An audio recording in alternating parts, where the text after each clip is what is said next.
Les maladies de vasculite sont assez rares. Aux États-Unis, il y a eu une étude qui démontre que la prévalence d'une des maladies les plus communes, la maladie de Wegener, est 3 sur 100 000. Comme M. Gagnon a dit, ça peut affecter les gens de n'importe quel âge. À peu près 20% des patients qui ont cette maladie-là, c'est une des maladies qui affecte les petits vaisseaux. À peu près 20% de ces patients sont âgés de moins de 25 ans. Mais la majorité sont un peu plus vieux, et ça dépend de quelle maladie dont on parle. Il y a une maladie qui s'appelle Takayasu's, vasculite de Takayasu's. Ça, c'est plus les jeunes femmes qui ont moins de 40 ans. D'autres maladies comme l'artérite temporale, c'est les gens qui ont plus de 50 ans. Alors, ça peut varier. C'est plus les gens un peu plus âgés, mais ça peut affecter les gens de n'importe quel âge. Là, je vais vous montrer c'est quoi les manifestations de ces maladies.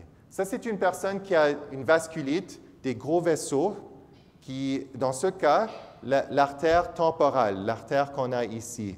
Vous voyez que l'artère est rouge, enflée. Quand on touche cette artère, c'est très douloureux. Il y a des petits vaisseaux sanguins qui vont à la peau. Si on a une inflammation dans ces vaisseaux-là qui vont à la peau, on peut avoir ces endroits-là de la peau qui ne sont plus nourris. Alors, il y a une nécrose, c'est-à-dire ces tissus-là deviennent morts. Et il y a une hémorragie. Ce que vous voyez ici, c'est des petites hémorragies.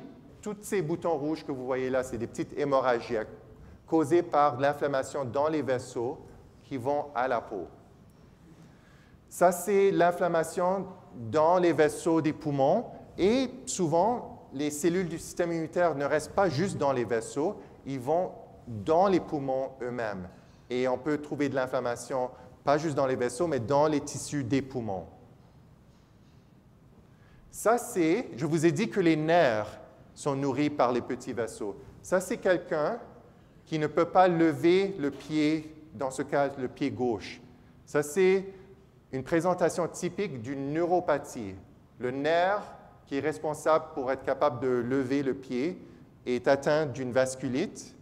Alors, ce nerf meurt et la personne ne peut plus lever le pied.